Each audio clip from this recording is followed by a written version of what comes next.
I'm excited to have today as my special guest, Kimberly Butler. She is a rock star photographer, videographer, author, international speaker, and she's here today to talk about her journey in becoming a in-demand photographer, how she photographed on, photograph People's Magazine, I should say, and becoming this successful photographer that we're going to want to listen to and learn from as well and watch because it's going to go on TV and podcasts as well. So welcome, Kimberly, and I'm just Thank so glad to you. have you here. So I mean, my intro, was trying to say People's Magazine. You've actually, that's just amazing.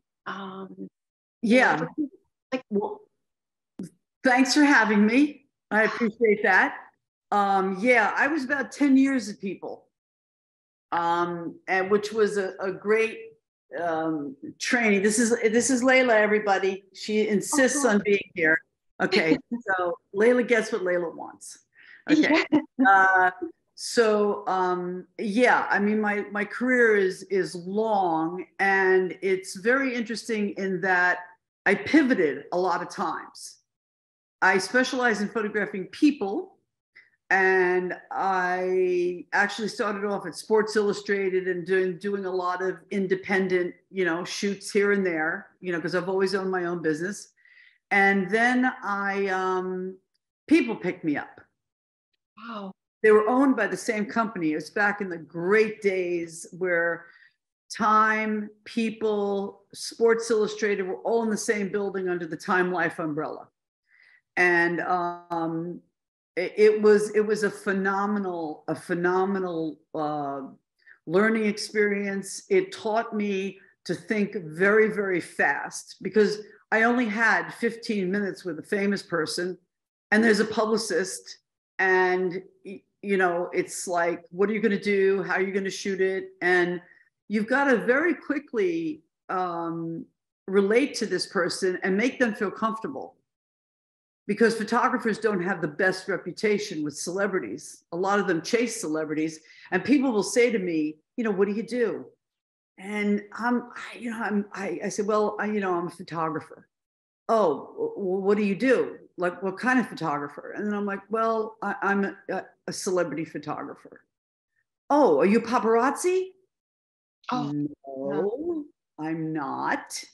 Well, how do you get these people? Someone calls me and they book me, and I go to the place where the shoot is and they pose.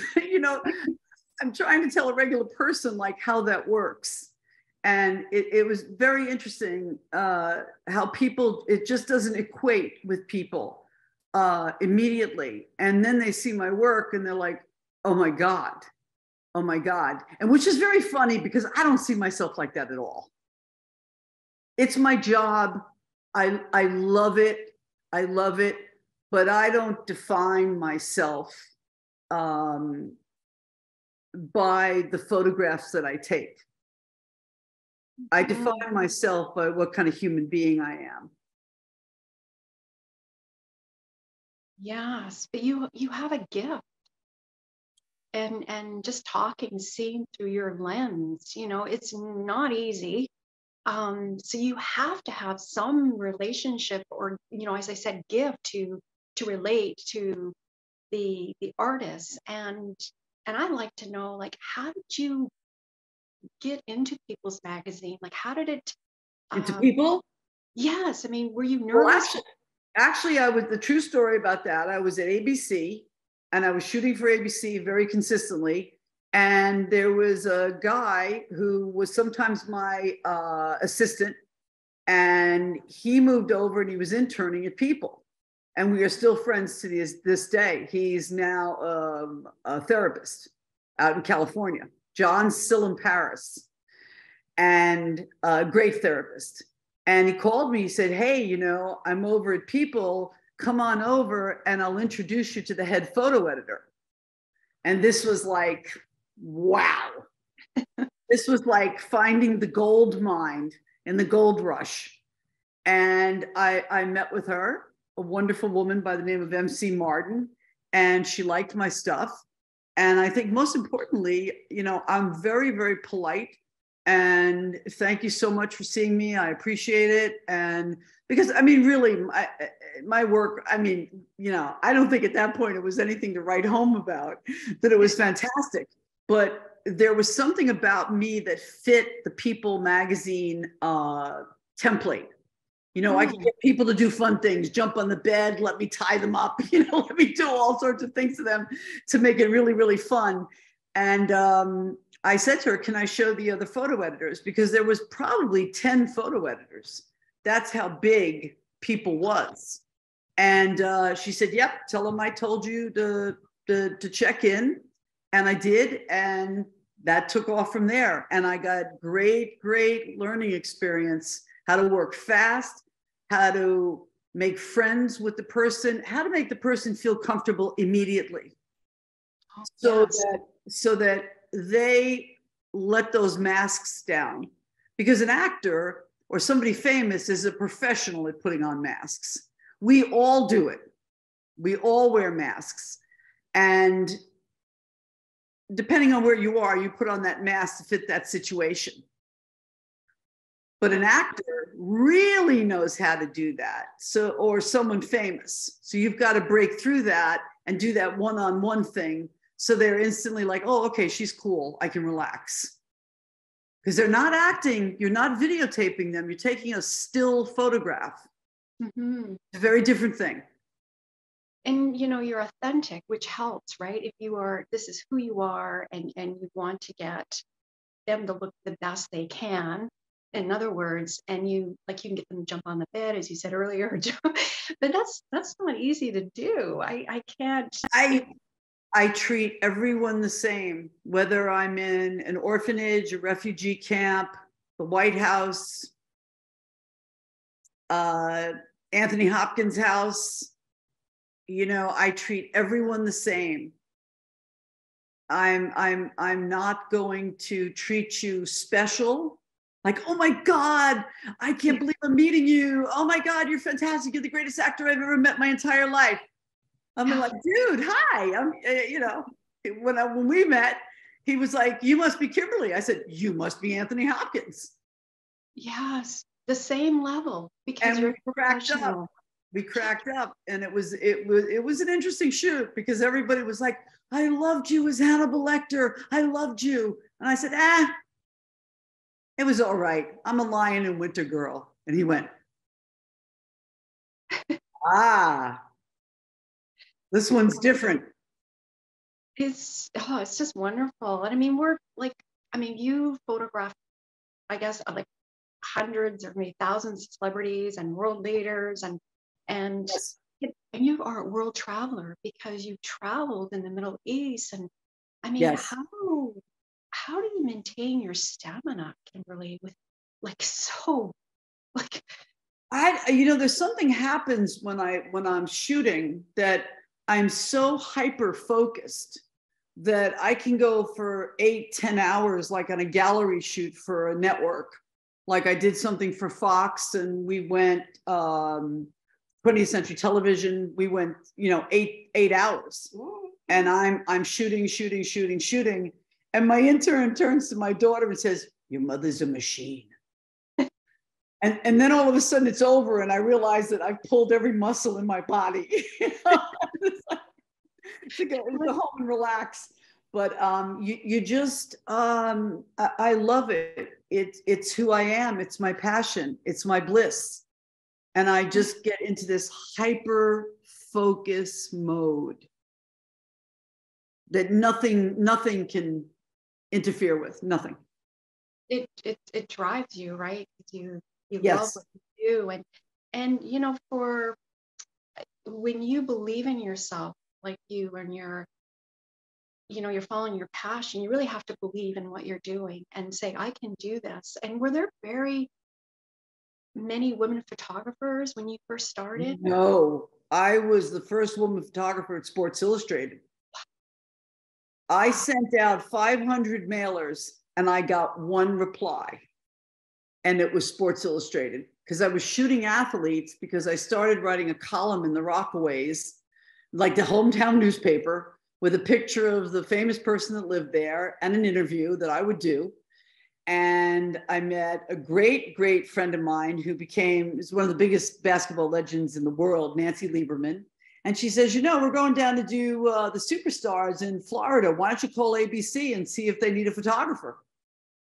My first marketing lesson. And I did. And I started shooting for them all the time. So they were my first really, really big client. But I had, I try to explain to my interns, I have interns that come in all the time, and they think I'm going to like sprinkle magic fairy dust, and all of a sudden you're going to be able to have, a career of this longevity and consistency. And it doesn't work that way. You build it like a house. It's one brick at a time. You have to be patient. You have to be consistent. And that's the way I was. I just kept moving, calling people on the phone. And, out of 5, maybe, a couple would see me and I'd get a call back from 1. Wow. And those are great odds. I mean, I keep saying, wow, but it's so inspiring. And be kind, as you were saying. Yes. Kindness, authenticity is a word that's really come into popularity. But I've always just been myself. And when I've done that, I see how people respond. They respond in kind. They are themselves too. They feel like they're in a safe zone. And that's when that dance happens between the photographer and the subject. Because we're the only 2 people in the room. There's nobody else here. It's us. I want us to create a great image together. So let's do that. Yeah, and you do it so successfully. Or, tell us, Kimberly, some highlights. I mean, there's so many, but highlights. The big things, the really, really big things. Well, Barbara Walters, I was Barbara Walters' photographer for about 7 years. And she was at ABC. So once she worked one time with me, she only wanted me, because I knew when to go in and get the shot and when to stay back. So she got an interview with Gaddafi. And we went to Libya and photographed, she did an interview and I photographed her with Gaddafi. That was huge because Reagan had just put like a bomb in his living room. And he was worried about his image. And so I think he said yes to Barbara Walters, because let me show America what a nice guy I am, and that I'm cool and I'm all right. Because Reagan was not playing with him. He was behind a lot of things that had happened. So that was challenging and interesting. But it wasn't my first dictatorship. When I was actually 14 years old, my best friend moved back to Haiti.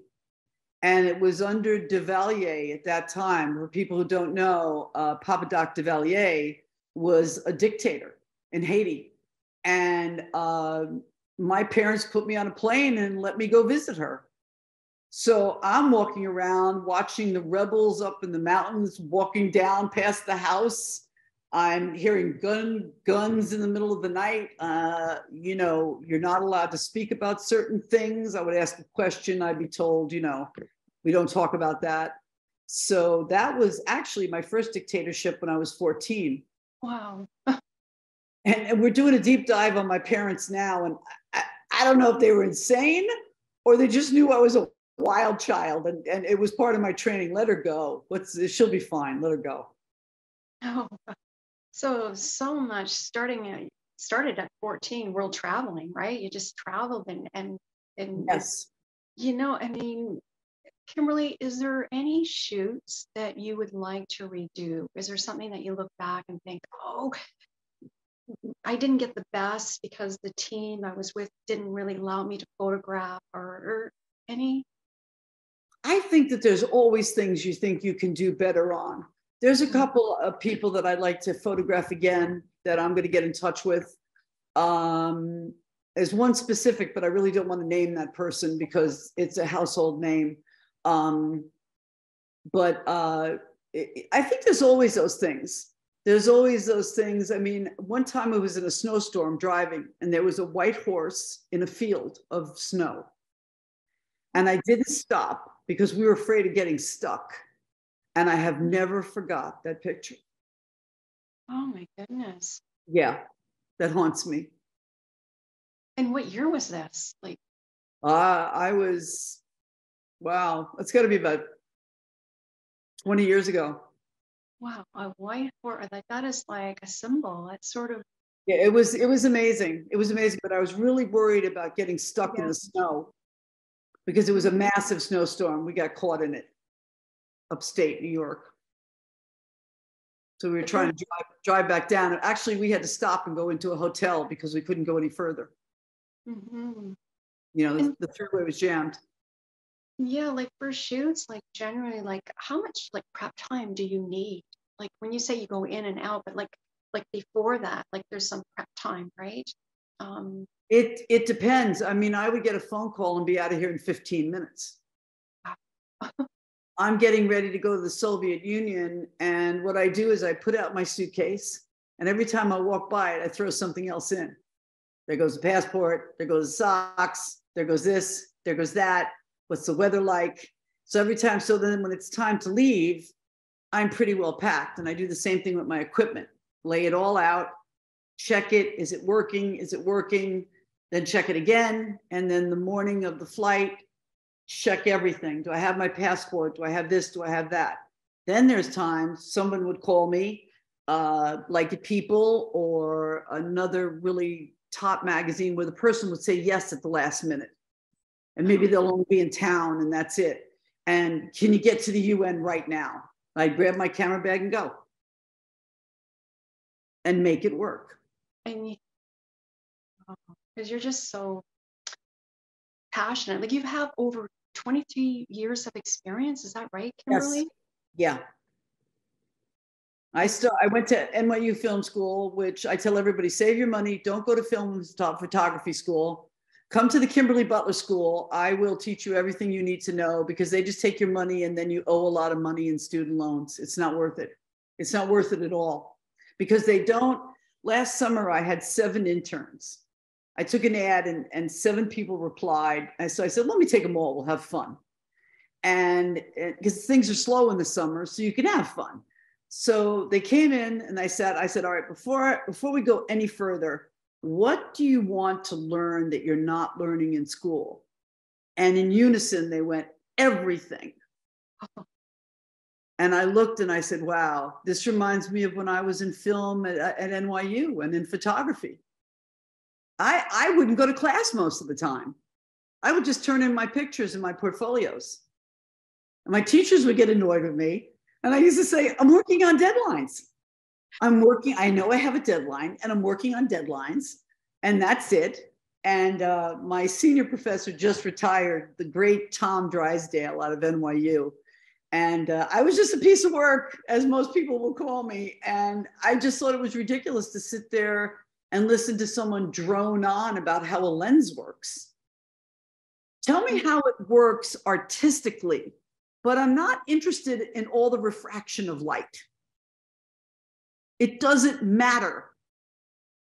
I want to know how to call people, how to talk to people, how to develop a book, how to make a presentation, how to find what area do I want to go into. Now, these girls, I've been watching them, the interns that were here, and one has found her direction. She's into sports. She got a job at Equinox. She's picking up clients. And we just had the firemen box the police department. They both have teams. And I got her in and got her a pass, so she was ringside. So she made a video from that and a boxing video. And now she's found what she wants to do. And she loves it. She loves it. And it's great. But it's a building process. Mm-hmm. You're building a career, you're building if you make it a career, which is not an easy thing to do. A career in the arts, they'll always tell you, do something practical. Mhm. lawyer, doctor. But I had a conversation with myself one time. I was going to John Jay College my first 2 years. I was going to become a lawyer. And then I was walking down Ninth Avenue one day and I said, oh boy, this is not going to work. I am never going to get through law school. I don't have the discipline. I don't have the attention span. I don't have the meanness to be a prosecutor or whatever. So I said, what do you love? What do you love? I said, well, I love movies. Well, then go to film school. And that's what happened. And when I was in film school, I decided on photography because I could work alone. Because you can work alone and create something. But how does it make you feel, Kimberly, that you are, helping others and becoming the best they can be, Oh, I love that. I love I can that. tell I love helping the youngins that are coming in and want to figure out how they can. This is Layla, everybody. She wants to know where her stuffed mouse is that makes noise. That's why I stole it from her. I want to teach them. I want to teach them. You're not going to come in, I'm going to sprinkle fairy dust on you, because some people come in like that. They think, oh, I'm going to go work for this photographer, that photographer, and wow, I'm going to go work for Kimberly Butler, and I'm going to have a career like that. It doesn't work like that. You've got to learn that it's got to be one piece at a time, learning, developing, growing. You have to be aggressive, but in a controlled aggression. Because aggressive people are not, you're too much, but you can be on the phone, talking to people, sending out stuff, making contacts, making relationships.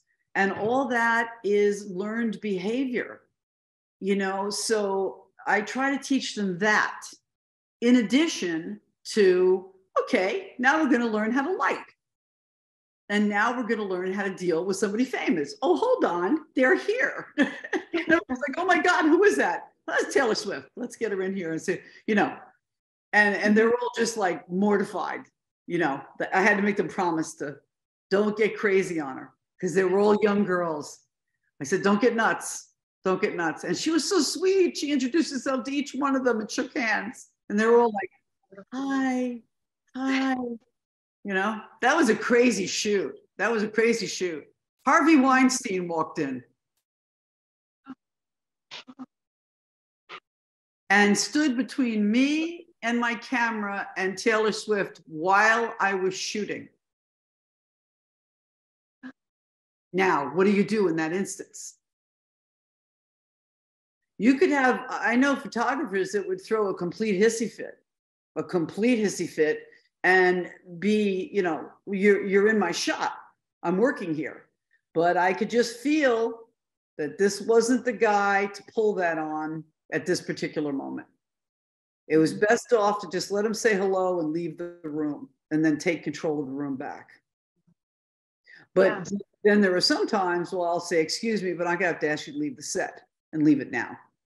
It could be an assistant, could be somebody that's with the person that's becoming a real interruption to what's happening. And they've got to go. Or you've got to get them on your team really quickly, because a lot of these people have teams that come with them. You'll have I'll have all sorts of people telling me what to do, from the driver to the makeup artist or the hairstylist. Wow. And I'm like, okay. So I'm very diplomatic, very, very diplomatic, very kind. I go along with it. I know that they're trying to make a living too, so I'll be easy on them. But now we're shooting. Now it's time to step away, and it's just us. Wow, what an incredible insight, knowledge, Kimberly, and thank you for sharing the viewers and listeners. And I want to talk to you about your blog. It's called Art of Fear, right? And yes, that's my first book, Art of Fear. Yes. Art of Fear was done as a photographic memoir. And if you look on my site, you can see some images from it. And it's the story of my childhood, which started off as living in Florida. I was a wild child that ran all day from when I was like 4 and 5 years old, couldn't find me, had to be home before the street lights came on. It was very swampy area, lots of alligators. So my father gave me a machete, of course, for my 5th birthday. So in case anybody, had thoughts, I could hit them with that. And he had read me Huckleberry Finn, so I thought I was Huckleberry Finn. So I just ran and played and played and played. And then unfortunately, because of circumstances with my parents, I end up in an orphanage out in Queens by the time I'm 7, 8. And I lived there for about 2 years. And that really, really, I go from a wild child to incarceration. And how did you, if I may, like, how did you manage? How did you? It was extraordinarily difficult because I had my mother was a very common sense, practical woman, and my father had a great intellect. They've both passed away now. And my father would teach me everything. I'm 5 years old and he's explaining the Cuban Missile Crisis. And letting me watch these documentaries on TV of these atomic tests where the whole house blows away.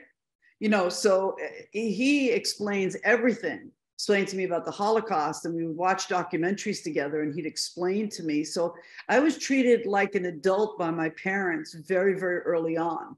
So when I get to this orphanage, it's very difficult because a lot of these kids don't come from that background. We were like an upper middle class family, highly educated at home. All of a sudden, I'm with kids that come from very, very unfortunate circumstances. So I really don't fit in. And plus, I'm so individualistic. Like, I'll always have friends, my group of friends, all my best friends. I'll always have my best friend at the time, my tight friends, but I'm not really a group person. If I'm at a party, I'm in the corner, or I'll talk to one person. And I'm going to get into something. Let's talk about something interesting. I don't want to talk about anything, the Kardashians or something like that. Just shoot me instead, okay? Not interested. Talk about something important, something interesting to you. Tell me about you. What do you do? What's your passion? What do you like? It is, just sharing growing up in an orphanage. Like,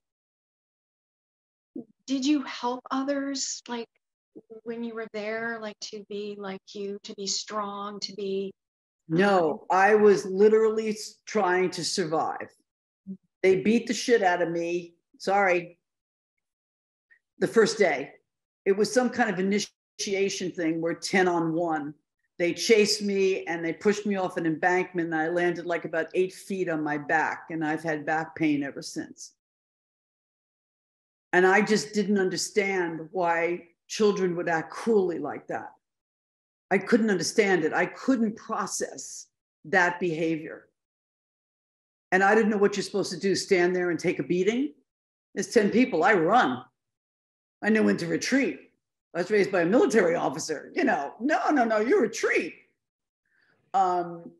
So I was just trying to survive. I had a couple nice friends. And then, of course, we went to the local public school, which is right next door. So everybody knew that I lived in the orphanage. So the regular kids that had families, some of them were very, very nice. And the rest were like, wouldn't associate with these kids because, they're come from that place where they went behind the fence and back over to that place, One of my best friends from 2nd grade, we've been best friends till now. She lives in Australia, and her parents, you know, I would go to her house all the time. We hung out, and then we moved. My parents got back together. We moved into the neighborhood, which was good and bad because everybody had known there where that I had been to Otley, which was the name of the home, the orphanage. So it was difficult because I couldn't escape that.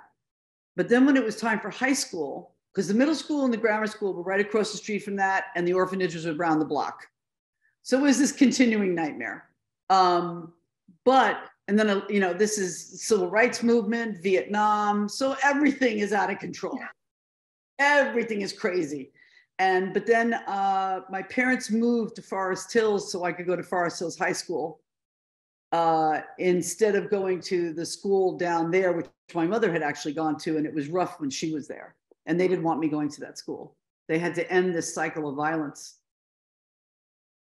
It's, I mean, the title of your book, Art of Fear, like, what made you want to have that title? Like, you know, how did you? Well, because I learned that the fear was energy. And that instead of being afraid, as I got up in my career and I got past, you know, high school, now I'm in college. Now I'm harnessing that fear. And it's a chemical reaction to a situation, imagined or not. It could be a real situation, or you're building up what my Scottish mother would say, straw men in your head.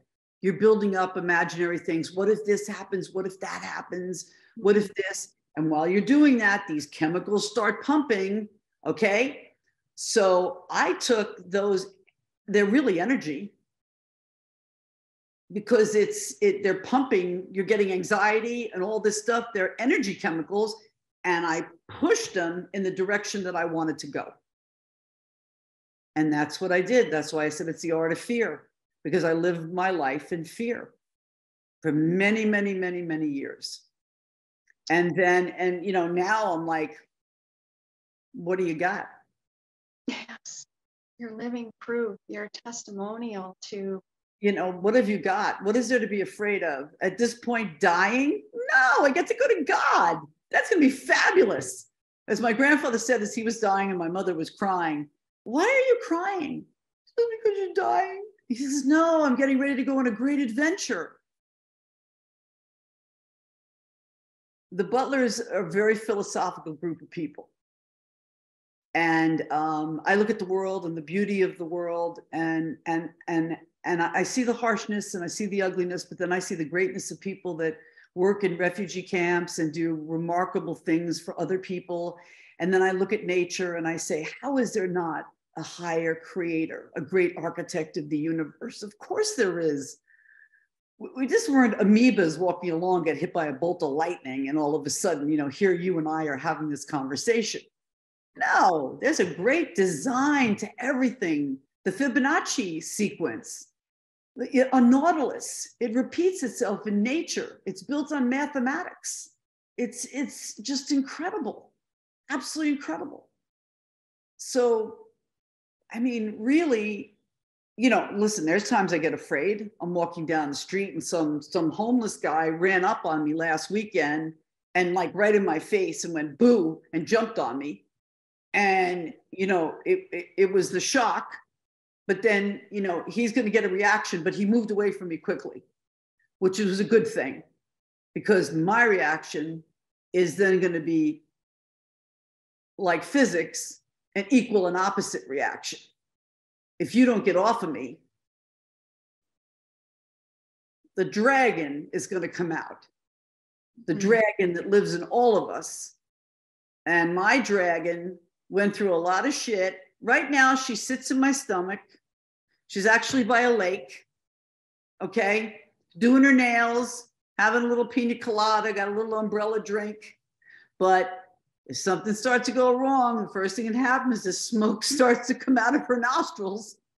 And it doesn't take long for her to come up in full blast. And just, no, you've got the wrong one. That's it. Because especially we come up as women. My mother had no choices.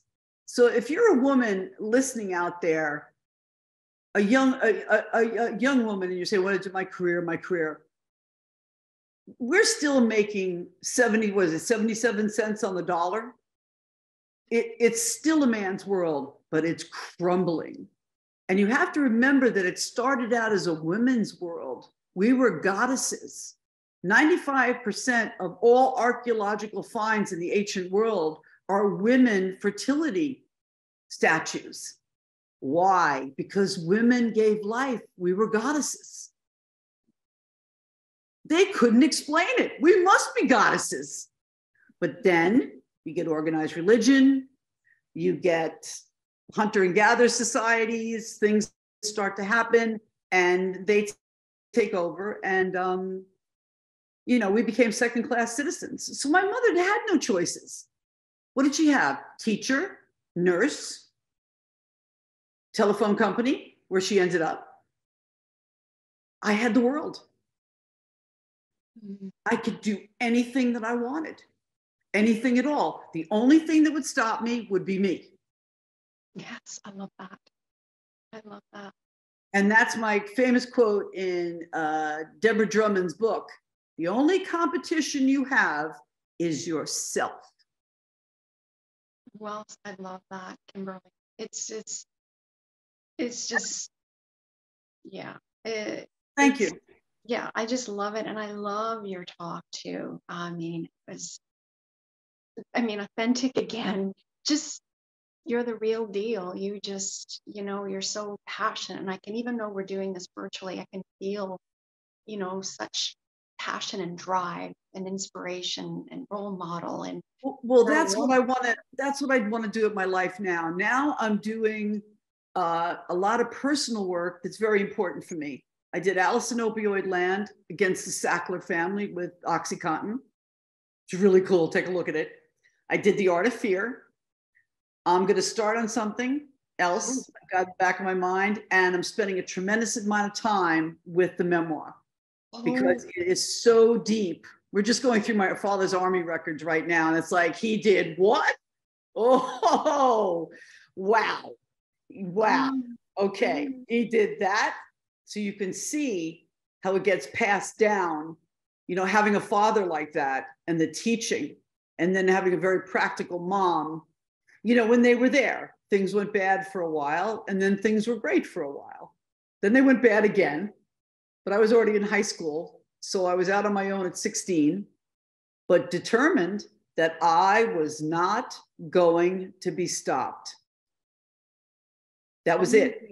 Only you that stops you is you. Only you. Everybody out there, you must get a college education. And I highly recommend that you go to a city or a state college. Take liberal arts, read classic literature. It never gets old. And you will have it as the basis of everything that you do. And don't worry about Harvard and Yale and all these other schools that you're going to come out and you're going to owe a ton of money. It's a waste of time. A complete waste. It means nothing. Nothing. Does anybody ask me when they look at my portfolio what college I went to? No. And the best education I had was at John Jay College of Criminal Justice. Best education. Fantastic. I was reading African-American authors for an entire year in my freshman year.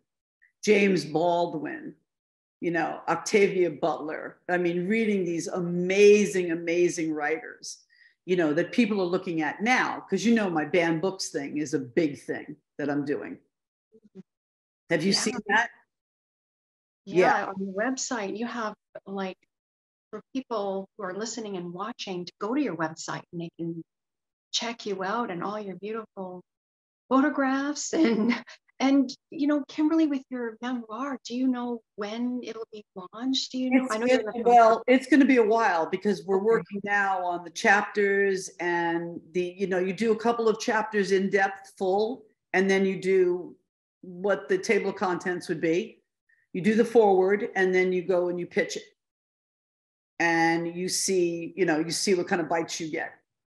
And so now is the very important time to include all the very important things about a very complex, very amazing life. I've had an amazing, amazing life, including all the bad stuff that happened. The greatest thing that happened with my mother, she wouldn't tell you that, but she got Parkinson's disease. And I stopped my shooting.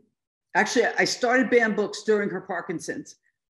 And I moved her down south where it was warm, to Charleston. Bless your heart. They're so sweet down there. And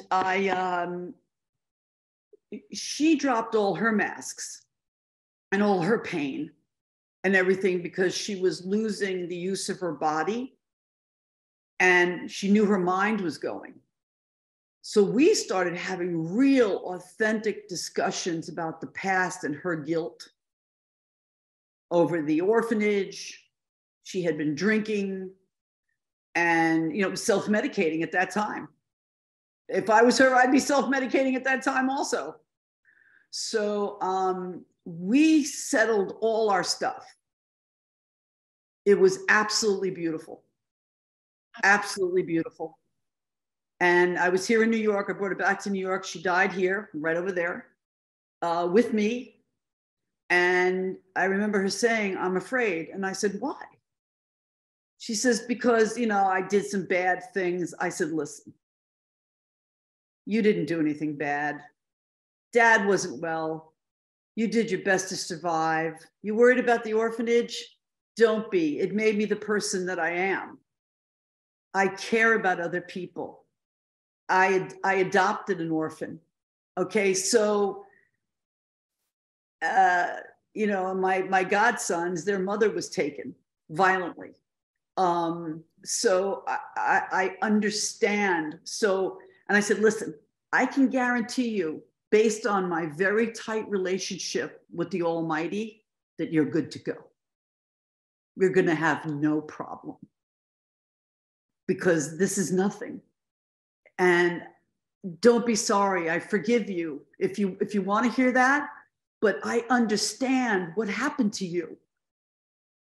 You see, if you can look back, if you've had a very difficult life, and someone's always got somebody to complain about, even if they're rich or whatever, and you can say, "I understand why they did that. I understand why they were this way. I understand and I forgive it." You will have an amazing, happy life. My mother died with me and her being totally solid. And we had a rough go.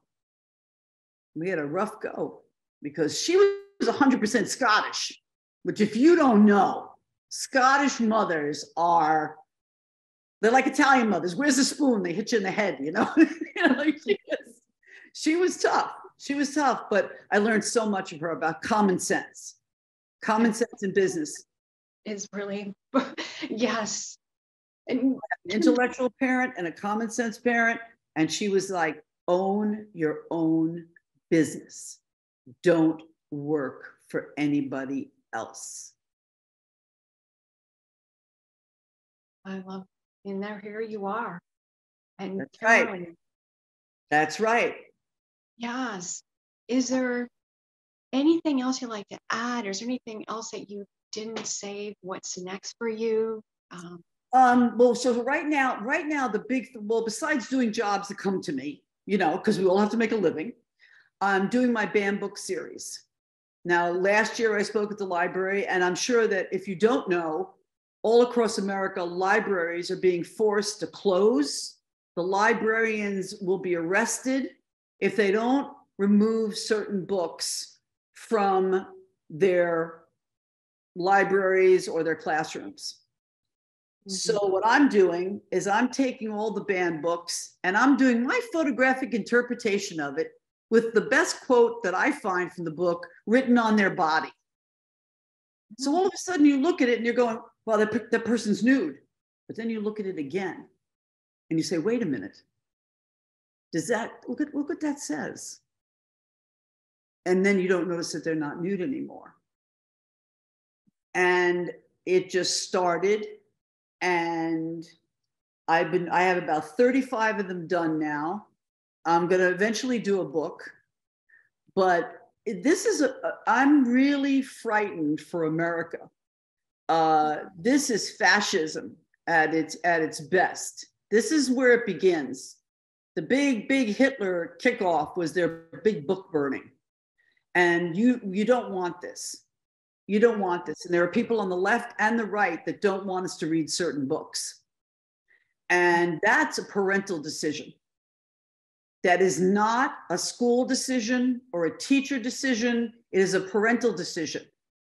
Like the movies, G, GP, R, but these people are such fanatics.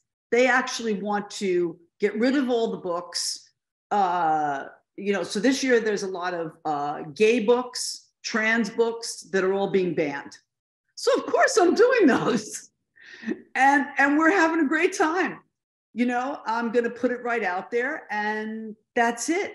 I mean, what, you think that you're a straight governor of maybe a southern state, and you think that there's something wrong with somebody who's gay? You're sick and need help. If you think that taking away the books, I remember back in high school, we had friends that we knew were gay that were struggling. How many kids killed themselves over that? Now you can go get a book at Barnes and Noble. This book is gay. Okay, yeah, that's me. Okay, yeah, that's me. And you know what? There's nothing wrong with you. You just happen to be gay. Mm-hmm. This is a wonderful thing. Mm-hmm. This is part of human nature. The American Indians, it even goes back where they believed that there were three sexes: men, women, and then like a joint sex, like a man and a woman joined. There was a third sex. So this is brilliant thinking by native peoples that aren't being programmed by television or their crazy parents. I had a parent that said, "What do you want to read?" And the book was provided. Mm-hmm. That's it. I never, and growing up in high school, I never had a book that was taken away. So what's happened, this movement in the country right now of these people, the Congress, the senators from these certain states. I mean, outside of Detroit, they shut a library because the librarian would not take the banned books out. So the people that live in that little town of 8,000 people have to go to another county where they have to pay because their taxes don't count in that other county. Wait a minute, this is fascism. Wait a minute. So if you guys don't know about this, look up banned books and see what they're doing, and don't vote for these people. See if they're for book banning, because that's how it begins. And it must be stopped. These people are insane. They think that if their kid reads a book about a gay character, the kid's going to be gay. All right. First of all, you're so homophobic. You need to talk to somebody. Okay. All right. You can get help. We'll help you get help. All right. But the great classic literature, Huckleberry Finn, Of Mice and Men, Scarlet Letter, Ulysses, all of those are on my website. They were all banned. And it's just, it's absolutely insane. It's insane. It's dangerous. It has to be stopped. Now, on that note, my local library is the New York Public Library with the big lions. So everybody knows that library, right? I'm very proud of that, okay? So they will give you an electronic library card for their library, no matter what state you live in. All you have to do is go online, New York Public Library, and you'll be able to get any book electronically. Oh, that's wonderful. That's really good information. And Kimberly, where can people reach out to you if they, they want to check? Go on my site, KimberlyButler.com. You can reach out to me there. If you want to hire me, by all means, call me. I think my phone number's up there too. Call me. Right now, I'm doing a lot of women that are really coming on strong and running companies and everything. They're flying in from all over the country to be photographed by me. And it's a great honor. And I'm meeting terrific people, really terrific people. So I do everything from headshots of people to television series. And then, you know, I have time and I say, you know what? Let's go to Jordan and see what's happening in that refugee camp and go visit everybody and see how they're doing. And I think that that should be a school trip for everybody, because that puts things in perspective, how incredibly lucky we are to have this republic and how we have to protect it. And taking away your access to information is the worst. It's the first step, and it's the worst thing that a government can do, because then you can't make a rational decision on anything. You're making a decision based on what your senator is telling you or your governor, because they've eliminated all the books that you wanted to read. They eliminated And Tango Makes Three. Do you know Tango, the two penguins? The two penguins from Central Park, they were both boy penguins. And there was an abandoned egg. And together they adopted it. So a person did a book on it. It's banned because they're two penguins. That's why, you know, Kimberly, that's why I say when people want to get a, you know, want to reach out, you know, I'm glad that you, is there like social media handles too? Like, yeah, I'm on Instagram, Kimberly Butler Photo. There's my website has it all. So you can go in, you can look at the Syrian refugee camp. You can go in and look at some other stuff from the Middle East, from Jerusalem. You can go in and look at all these personal things I'm doing. And then you can also see my celebrity work, where I photograph all these different people that are, you know, TV stars, movie stars, and have a good time. Go to Alice in Opioid Land, because Bill Pullman is the white rabbit. But he deals cocaine because it's Alice in Opioid Land. Kimberly, it was such a wonderful time spending with you. And I like to do another interview with you. Absolutely. When it comes out, and I just love, you know, just what you say. You're such an inspiration. So thank you again. Well, I appreciate that, because that's what I want to do with my life now. And I started to say that before, in addition to, you know, shooting and doing personal projects and still making a living, I'm moving with the personal projects are things that are socially important, and doing my memoirs so that I can do speaking engagements and tell more people about my journey, and how if you're an orphan, or your parents drank, or you grew up in a horrible neighborhood, or you were super rich, but they were never there. They were always skiing in Europe and you were raised by a butler. whatever. You know, you're not defined by other people. When someone says something to you that lowers your self-esteem, you've got to immediately correct that. Do not listen to other people. If there are negative people, immediately eliminate them from your life. Well said. Hang out with positive people. That doesn't mean you can't have, I don't have bad days. I have bad days. Yeah. I have bad days. Oh my God, what am I going to do? And my friends listen, and then it's over. It's being human. And yes. Oh, I'm just so glad that we finally got to do this interview. And well, I thank you for having me. I encourage everybody out there, just like Joseph Campbell said, follow your bliss.